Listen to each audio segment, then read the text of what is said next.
Bonjour à tous, bienvenue sur la chaîne de Gogoulet. La chaîne de Gogoulet, c'est la chaîne où on discute de marketing, où on discute de nouvelles technologies, où on discute de nouveautés, où on discute aussi cette semaine des courriels louches. Ben oui, Gogoulet, c'est la chaîne où on discute des sujets qui sont pigés dans un pot et puis qu'on essaie finalement de se casser la tête puis d'essayer de comprendre un peu plus c'est quoi les relations avec tous les différents points sur lesquels on discute.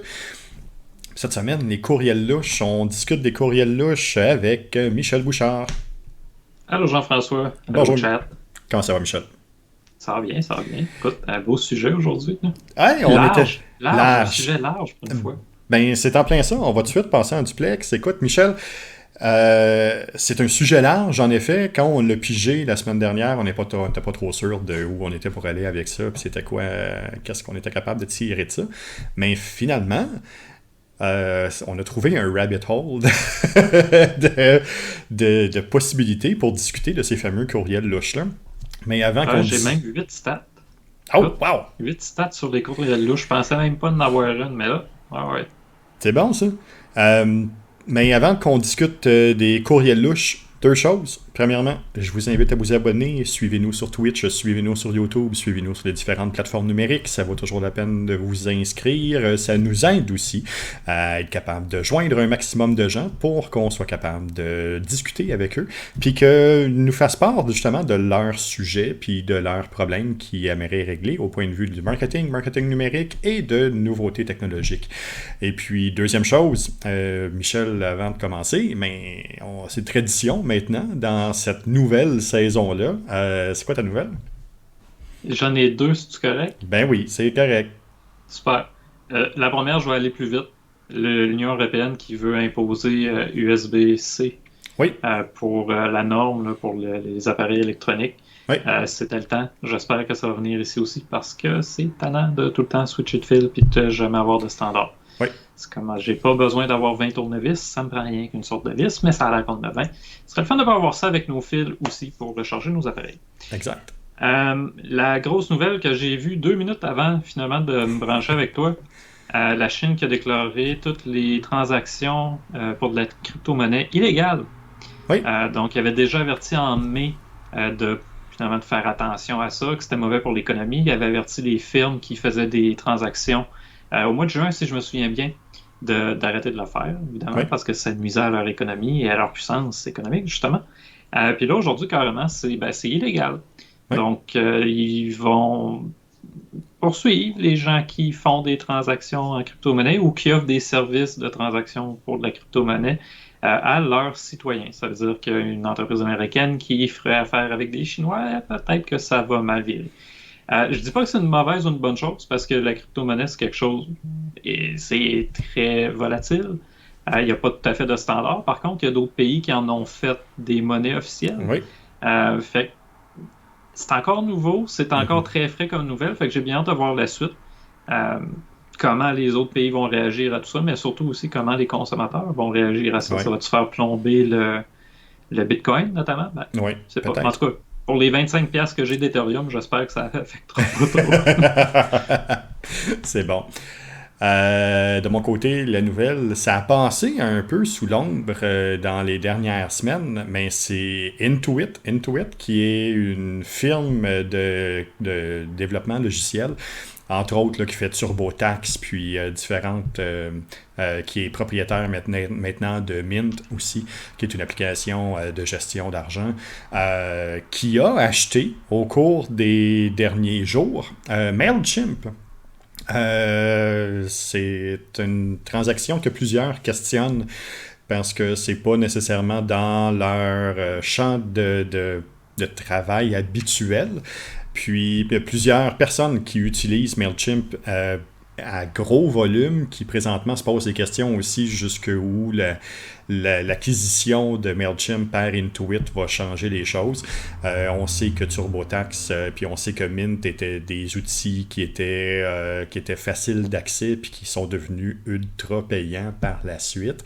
Mais est-ce que c'est la même pattern qui est en train de se dessiner pour Mailchimp, qui est une des solutions qui est les plus utilisées, entre autres, pour l'envoi de courriels massifs? On va voir. On va voir qu'est-ce que ça va donner. Puis on va voir la suite des choses. Montant de la transaction, juste un petit 12 milliards. Rien que ça. Rien que ça. Là, ils ont QuickBooks aussi, Intuit, si je ne me trompe pas. Oui, en plein ça. Credit Karma, Mint. Donc, oui, c'est quand même là, c'est une grosse entreprise. Qui est beaucoup plus dans le milieu des finances, mais qui maintenant vient d'aller chercher MailChimp. Fait qu'on va voir aussi qu'est-ce que ça va faire avec ça, puis qu'est-ce qu'ils vont en faire avec les différentes listes de données personnelles qui sont là-dedans. Peut-être que c'est plus ça qu'ils ont acheté que la plateforme elle-même. On va voir. Ouais. Je parlais de MailChimp, mais c'est tout d'adon avec le sujet d'aujourd'hui. Sujet d'aujourd'hui, les courriels louches. Quand on a pigé ça, Michel, je me souviens de ta réaction. En gros, c'est quoi ça? Qu'est-ce qu'on fait avec ça? J'attendais la suite. Je pensais qu'il y avait d'autres choses. Ouais, non. Quelque chose, mais non. Pas. C'était juste les courriels louches. Exact. Puis un peu comme les courriels louches, mais il a fallu qu'on se pose des questions, puis qu'on fouille un peu plus, puis qu'on cherche de l'information. Écoute, Michel, courriel louche, c'est quoi? En 2019, c'est 70 000 $ qui sont allés dans les poches des princes nigériens. C'est pas rien. Il y a encore du monde qui se font avoir par les princes nigériens. Les courriels louches, là, c'est tout ce qu'on reçoit, qui, des fois, ne nous force même pas à poser des questions. On ne se pose pas la question. Ça a l'air légitime, mais non, c'est un courriel qui est louche. C'est le phishing, évidemment, le spam. Écoute, c'est très large. C'est même des courriels, justement, des fois qu'on pensait légitimes parce qu'ils viennent d'une source qu'on connaît. Mais comme je le mentionnais, je pense que c'est mercredi. Et même quand j'ai reçu un texto l'autre jour de DHL qui fait de la livraison, même si j'ai commandé quelque chose par DHL, je me suis posé la question. Ben oui. C'est-tu vrai ou pas? C'est-tu le vrai bon numéro de tracking? Ah, ok, oui, Amazon m'indique que c'est le bon. Ah, ok, il a fallu que je fasse 2 étapes pour valider. Exact. Fait que les courriels louches, c'est ça. C'est le doute puis le manque de confiance finalement qu'on porte à l'information qu'on reçoit par courriel ou par texto. Ben, c'est en plein ça, puis ça nuit à la notoriété des différentes entreprises qui sont représentées souvent faussement à travers ces différents courriels-là. Puis ça devient un problème. C'est un problème de notoriété, un grand problème de notoriété pour plusieurs de ces entreprises-là. Entre autres, on pense à DHL, à UPS, parce que c'est souvent ceux-là qui sont copiés. On a juste à penser au Québec, à Desjardins. Tout l'enrobage qu'il y a eu au cours des dernières années alentour de la sécurité des données par Desjardins, puis des différentes fausses pages, puis des courriels d'hameçonnage, de phishing qui sont envoyés avec une fausse identité Desjardins. Mais ça aussi, là, ça vient de plus en plus fausser la donnée de ces différentes plateformes-là. Google? Oui. Google, j'ai encore un client qui m'appelait là, en me disant « Ouais, j'ai quelqu'un qui dit qu'il travaille pour Google. » C'est plate, là, mais Google ne te contactera pas. Pas comme ça. Non, c'est ça. Fait que c'est ça, on vient à douter. Puis je me souviens, en 2001, que j'avais répondu, moi, à un phishing de Desjardins. Tu sais, sur le coup, tu reçois ça. Ben oui. Le pire, j'en parlais 2 semaines avant, sans doute, avec du monde du cégep. Puis non, je me suis fait avoir moi-même, même si j'étais éduqué, même si j'étais habitué, même si je savais à quoi m'attendre. Mais en cliquant sur le bouton, je fais « Hey, t'as peu, toi, là. » Non, oui, c'est ça. Et j'aurais pas dû cliquer, là. Non. Puis justement, quand je suis arrivé dans le résultat, que ça disait 404 ou peu importe, ça suit pas l'information. C'est « Ah, fuck, je me suis fait avoir. » Et oui, exact. Je m'étais fait avoir. Et le pire là-dedans, c'est pas la personne qui a envoyé le courriel qui a eu des problèmes, c'est moi. Oui. La banque m'a demandé des preuves pour chacune des transactions que je faisais pendant quasiment 4 ans. Oui. La caisse, il a fallu que je fasse des démarches aussi pour à un moment donné prouver, oui, je suis bien moi. Oui. Fait que c'est ça, c'est pas le scammer qui va avoir des problèmes, bien souvent, c'est la personne qui s'est fait avoir. Ça marche un peu à l'envers de notre système de justice qui est supposément en place. Je voulais voir avec toi, je voulais qu'on regarde ensemble là, 5 points de, premièrement, pourquoi on reçoit ce type de courriel-là. Souvent, c'est on reçoit ça, puis on se dit, voyons, ça vient de où, c'est quoi? Les 5 différentes raisons pourquoi on reçoit ça. Une des premières, c'est peut-être que votre courriel faisait partie d'une liste qui a coulé en quelque part.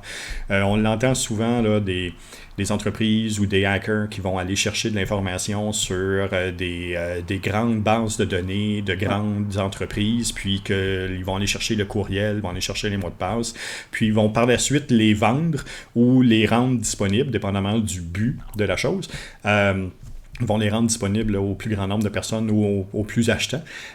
Donc, peut-être que votre courriel a déjà été dans une de ces séries-là. Une autre chose aussi, c'est peut-être simplement que votre courriel a été cherché tout simplement parce que il y a des outils spécialisés qui ne font que ça. Hein? C'est un peu comme comme on peut voir dans les films, entre autres, qui va avoir une espèce de cracker qui va aller chercher de l'information. Même c'est quelque chose de similaire.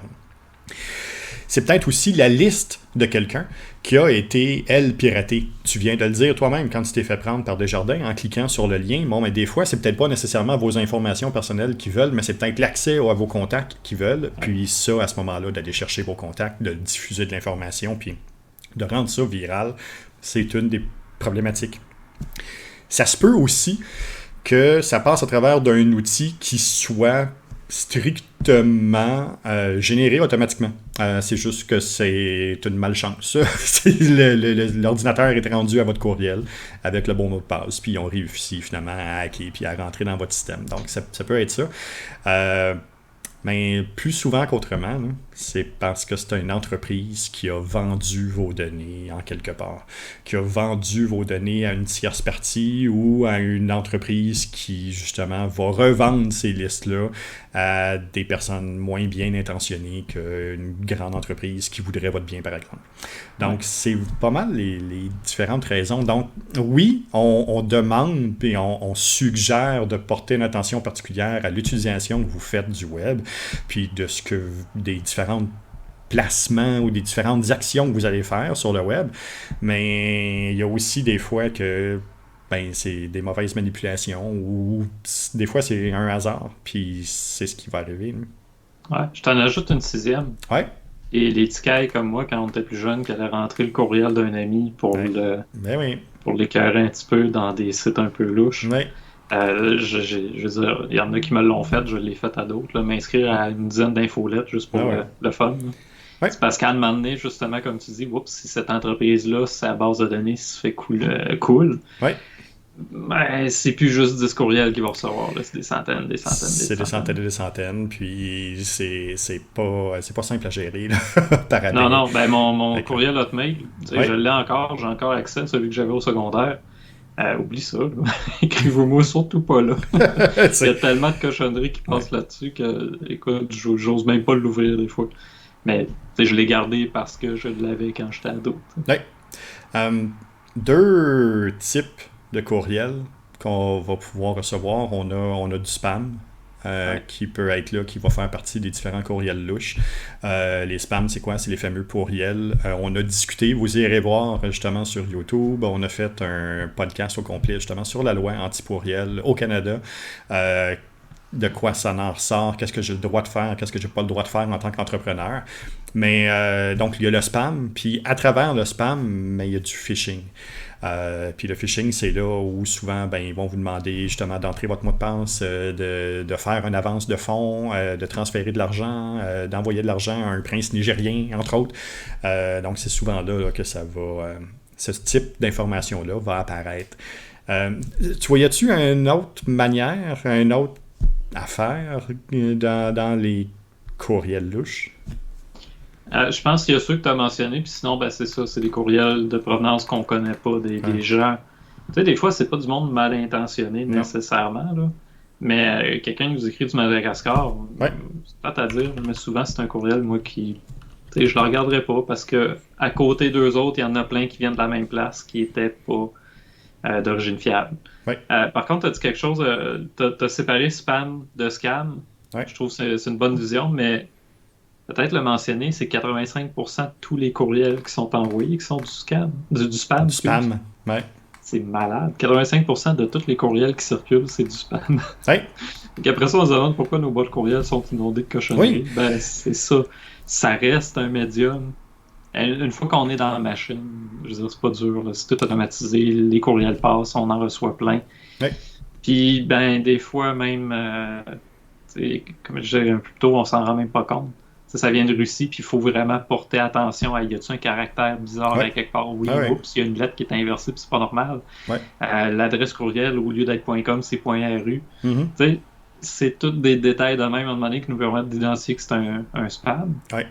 ou un scam. Oui. Mais à première vue, tu sais, à un moment donné, on voit, je sais pas, moi, Microsoft.com ou Microsoft.ru. Mhm. Avant qu'on s'en rende compte, ça reste Microsoft. Oui, Fait exact. que c'est pas tout le temps facile. Non, c'est ça, on fait beaucoup plus confiance à la marque, puis c'est ce qu'on nous a appris aussi au fil des ans, hein, de faire confiance aux différentes marques, de faire confiance à l'image de marque, au nom d'une entreprise. On s'attache au nom de ces entreprises-là, on fait confiance au nom des entreprises, mais c'est ça, ça va un peu contre nature.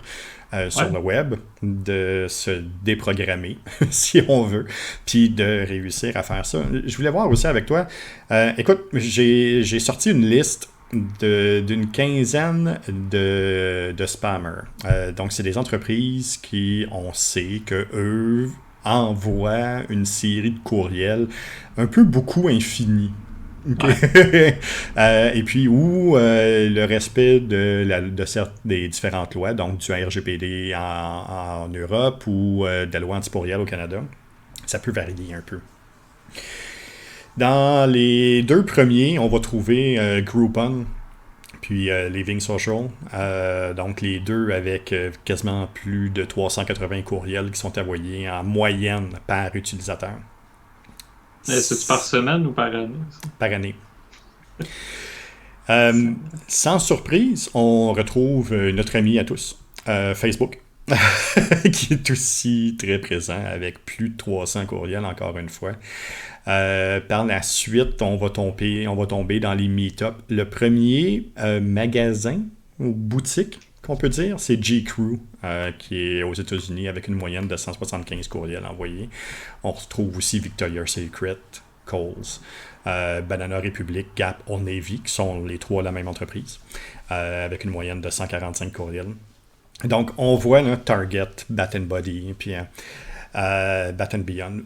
Donc, on voit là, que beaucoup quand même d'entreprises qui vont devenir des spammers.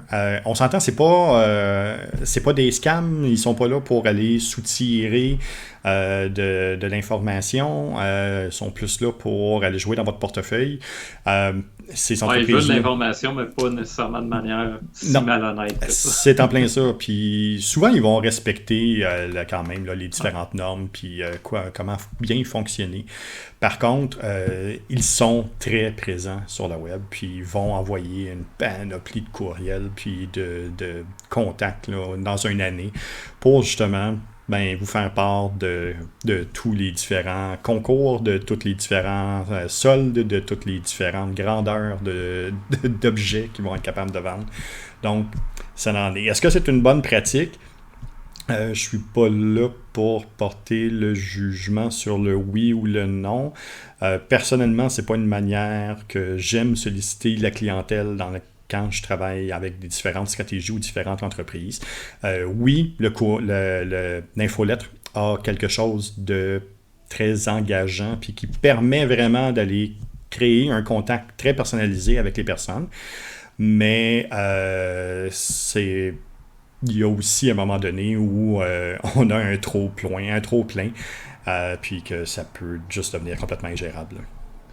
Je te dirais que récemment, je me suis abonné à 4 nouvelles plateformes pour les podcasts, Ouais. pour diffuser les podcasts. Ouais. Il y en a une de celles-là, j'ai fait le test. J'ai cliqué le bouton oui, vous pouvez m'envoyer de l'information. Et le bouton oui, vous pouvez m'envoyer des trucs pour utiliser votre plateforme. Depuis 2 jours, j'ai reçu 6 courriels. Ça, c'est en plus des 3 courriels pour les étapes d'inscription. Ouais. Fait qu'en 3 jours, 9 courriels. C'est un peu excessif. Là. Mais c'est à un moment donné, c'est ça. Finalement, l'information qu'ils voulaient m'offrir, pourquoi vous ne l'étendez pas un petit peu? Laissez-moi le temps. Les courriels, en plus, sont quand même assez denses. Là. Oui. Puis pas tout à fait si intuitif que ça. Oui. Je ne sais pas trop cliquer ni qu'est-ce qu'ils veulent me faire faire parce que quand je clique sur les liens, ça m'amène juste au dashboard de base et non pas finalement à l'endroit où je devrais être. Oui. Fait que, tu sais, je pense qu'il y a un côté aussi de certaines entreprises qui ne savent juste pas comment bien le faire. Non. Ils le font parce qu'ils savent qu'au volume, ça fonctionne. Oui.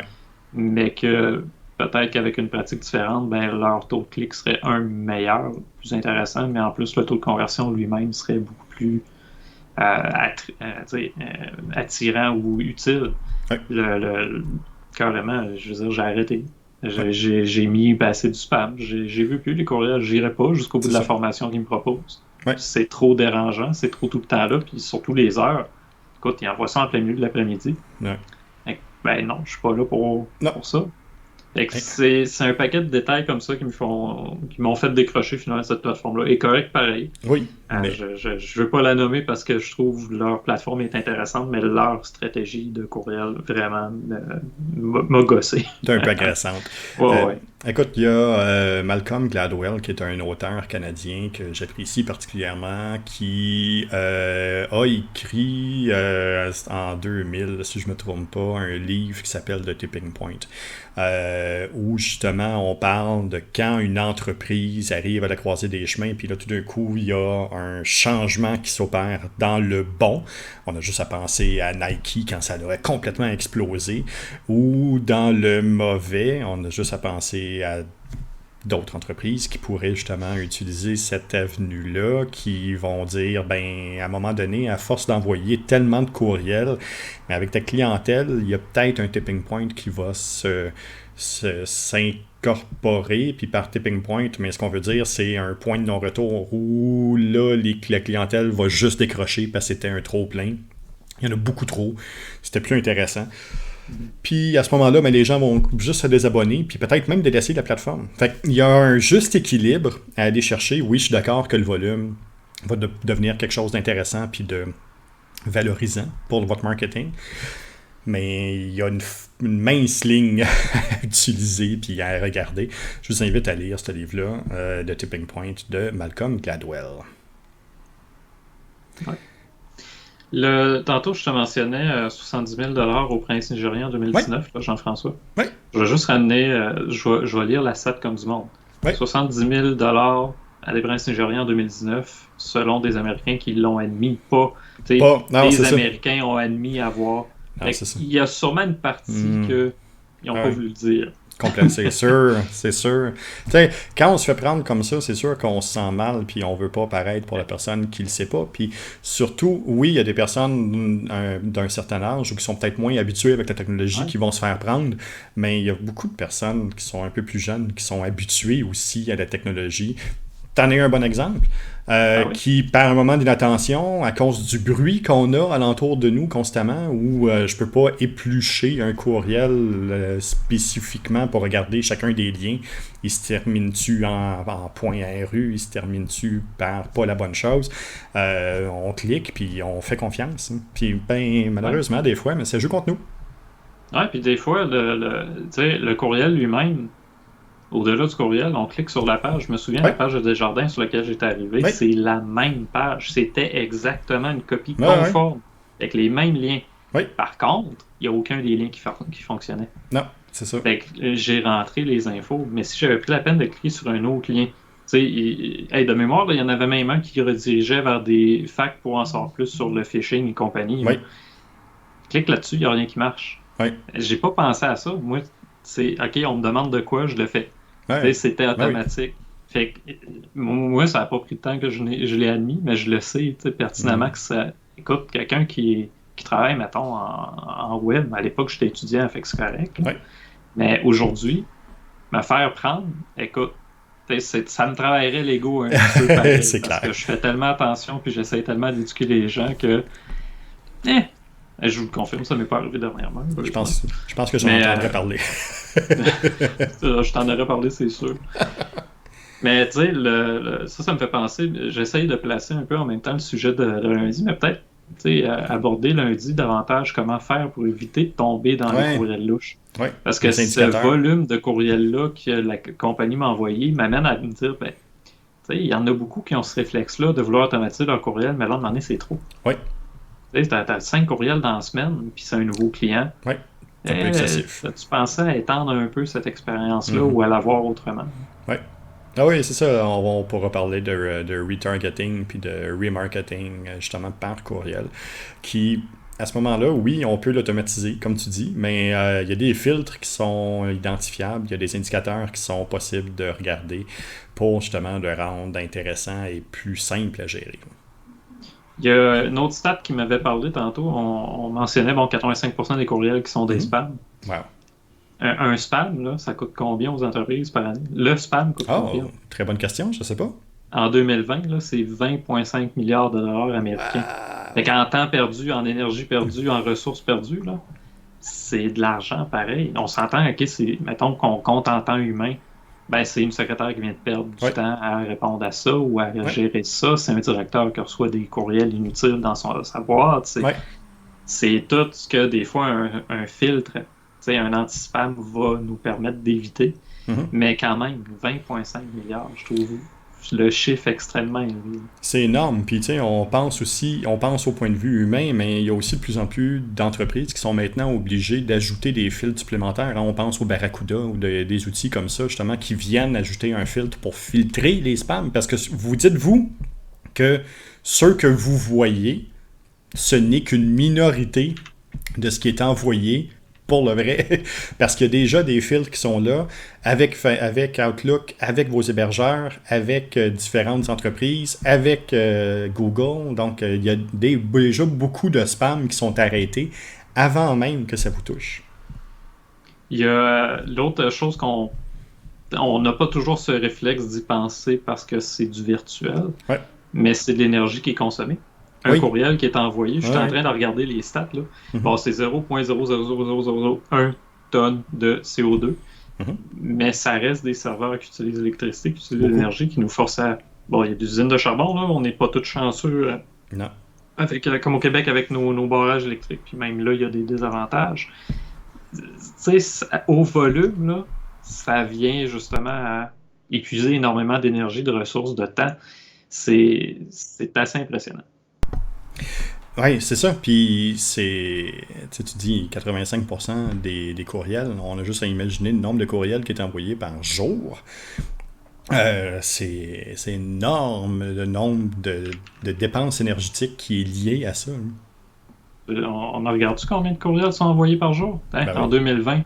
Ouais. Nombre de courriels envoyés, 306,4 milliards par jour. Fait que 85% de 300... Hey, je suis pas bon en maths, là, mais 306 milliards, il y a combien de zéros là-dedans? 1, 2, 3, 4, 5, 6, 9. Écoute, on va l'avoir à demander, là. Et en tout cas, c'est beaucoup. Tu sais, ça donne 244 milliards. Bon, 245 milliards arrondis, là, 245 milliards de spam d'envoyés par jour. 245 milliards de spam d'envoyés par jour. fait que là, il faudrait faire le calcul pour le nombre de CO2, de tonnes de CO2 qui est généré à cause de ça, mais on n'ira peut-être pas jusque-là. Pas tout de suite, mais je mettrai un tableau, je l'ajouterai là, quand je mettrai voyons, je dirais pas, le podcast en ligne, que je vais le mettre sur les différentes plateformes. J'ajouterai un tableau, je ferai le calcul, puis je vous montrerai ça. Juste être intéressant pour voir à quel point c'est du gaspillage. Oui, Parce complètement. que personne ne veut les lire, personne ne veut les recevoir. Non. Puis finalement, ça se ramasse, mettons, dans la quarantaine, ben, l'énergie est quand même gaspillée. Oui. Même si on ne le voit pas dans notre boîte courriel, il a été envoyé. Oui. Fait que bon, quand on parle d'éducation numérique, là, Ça en fait partie. citoyenneté numérique, je pense que ça fait partie. Ouais. Ah oui. Une des choses aussi qui est intéressante, c'est que les gens nous suivent, nous écoutent, puis aiment ça, justement, parce qu'on est capable de garder ça dans des temps raisonnables. Michel, ça fait déjà 30 minutes qu'on discute de courriel. qu'on discute de courriel louche. On n'était pas sûr d'être capable de faire notre temps, imagine. Puis on pourrait en parler encore pendant plus d'une heure, facilement. Courriel louche, Michel. Michel, ouais, c'est ça. Courriel louche, Michel. Mes raisins, ouais. Ouais, c'est ça. Écoute, j'avais quasiment envie de prendre 5 minutes de plus pour parler de ça, là, mais souvent, ben attends, on va faire 5 minutes de plus. Ah oui. Souvent, on va avoir le réflexe de dire au client, ben prends-toi un courriel Microsoft ou un G Suite ou peu importe, un courriel un peu plus sérieux, un peu plus mieux backé qu'un Hotmail. Oui. Bon, ça donne un effet pour les gens qui vont le recevoir juste psychologique, c'est pas un Hotmail, il est un peu plus sérieux. Oui. Quand je reçois un Gmail ou un Hotmail, là, c'est souvent, c'est ça. Oui. Ça va vite dans la corbeille. Par contre, ce que je disais, c'est 43% de toutes les tentatives de phishing envers les entreprises vont vers des comptes de Microsoft. Ah oui. Donc, c'est pas des courriels Hotmail qu'on tente de poigner. C'est Non. des courriels, justement, qui sont backés par des Ouais. technologies qui ont un certain renom. Ah. C'est pas pour rien, probablement, qu'ils s'essayent là. C'est parce que l'argent est là. C'est Ben des oui. entreprises qui ont ça. C'est des professionnels un peu plus...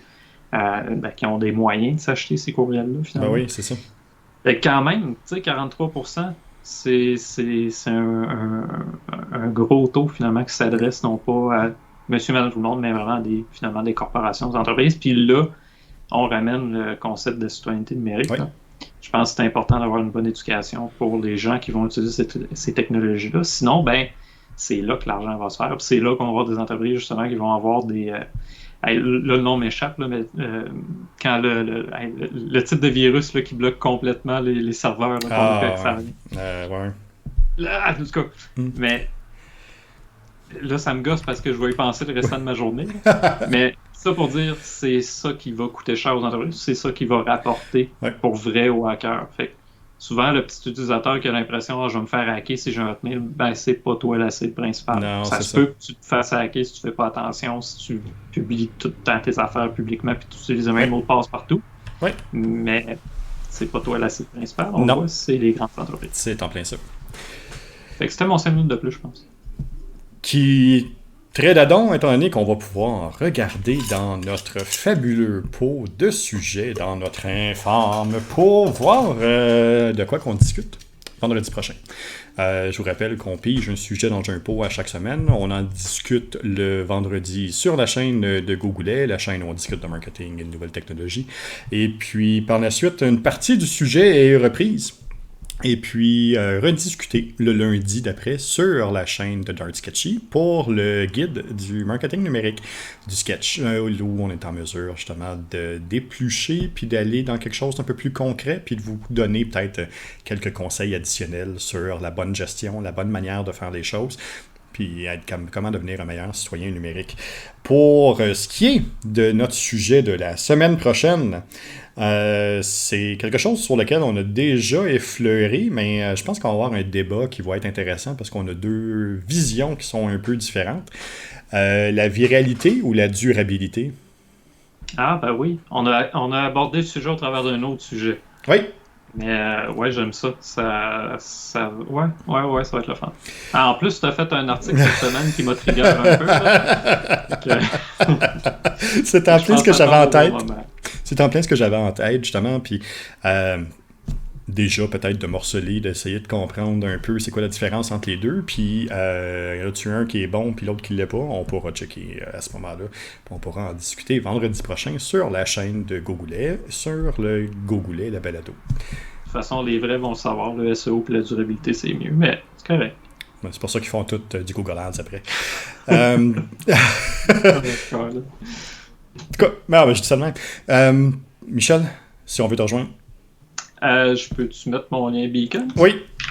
Fait que sur Beacon, vous allez avoir toutes les plateformes où je suis présent. Notre podcast est en audio, en vidéo, un peu partout. On est sur beaucoup de plateformes sociales aussi. Celle où je suis le plus régulier, étrangement, c'est TikTok. Pourquoi je dis étrangement? Parce que je pensais pas être sur TikTok cette année, mais finalement, Jean-François m'a influencé. Oui. Puis dernièrement, je suis même là plus souvent que toi. Oui. J'ai vu, ça fait quasiment une semaine que tu n'as pas publié. Là. Oui, ça fait aujourd'hui 5 jours que je n'ai pas publié. Je m'en excuse d'ailleurs. Non, vous allez recevoir là, des notifications. Justement, je vais être capable de vous spammer avec mes différentes notifications de TikTok au cours des prochaines semaines, étant donné que je vais en rajouter quelques-uns. De mon côté, si vous voulez me rejoindre, quand je pèse sur le bon bouton, ça va mieux. Ça ne sera pas très long, comme ça ici, sur la même chose, sur le Beacons, le beacons.ai, avec la barre oblique Gogoulet, vous allez être en mesure de voir les différentes plateformes sur lesquelles je suis abonné et que vous pouvez me joindre, vous pouvez venir discuter avec moi, et puis vous pouvez venir déposer vos sujets. Question de se faire un autre pot, parce que ça paraît pas, Michel, là, mais il en reste moins qu'il en restait. Ouais. Ben, j'essaie de compter le nombre de podcasts qu'on a fait, parce que là, lundi, c'est le 24e du guide de marketing. On en a 7 7 du Sketchy Podcast de fin de soirée. Oui. On est rendu à quoi? 30... 33e aujourd'hui de Gogoulet, plus quelques-uns qui sont hors série, 3-4 là, qui sont hors série. Là. Fait que oui, on est là souvent. Ouais. Fait que tu sais, c'est pas. Je vais les compter parce que là, ça va être le Xème lundi. Moi, c'est le dernier de la saison 2 du sketch. Puis oui, on va peut-être parler des courriels, mais je vais essayer de te déstabiliser lundi. Oh, d'ailleurs, avec un défi, peux-tu me rappeler le défi, Michel? Ouais, de mettre ce que tu as de plus ludique, ce que tu as de plus. Des vêtements un peu ludiques, un peu qui nous amènent ailleurs. Là. Pas une chemise avec une cravate, là, tu vas me laisser Non. savoir. Ben, c'est bon, parfait. Fait que je vais regarder où est-ce. Parce Qu'est-ce que que je moi, ça va être pourrais un mettre? spoiler. Là. Ça va être un spoiler pour Oh, autre chose. ok. Parce que j'ai ajouté un milestone sur ma campagne Extra Life en passant. Si on se rend à 3000 je me suis donné un défi. Fait que, je vais juste le dire comme ça. Je vais aller voir ça tantôt. Super. Michel, encore une fois, merci beaucoup pour cette belle semaine. Merci pour ce podcast. On se revoit très bientôt. On se revoit demain, entre autres. Demain, oui. samedi le 25 septembre, on joue pour Extra Life. On joue pour justement amasser des fonds pour Opération Enfant Soleil. Tout ça qui va se culminer le 6 novembre prochain dans un marathon Extra Life de 24 heures de gaming dans lequel là, les deux, on va être en ligne au même moment. Vous allez pouvoir nous voir chacun sur nos chaînes. On va jouer quand même souvent ensemble, puis on va aussi avoir là, certains influenceurs, certains streamers, puis certains entrepreneurs qui vont passer sur notre chaîne pour discuter avec nous, jouer avec nous, puis me planter à un paquet de jeux.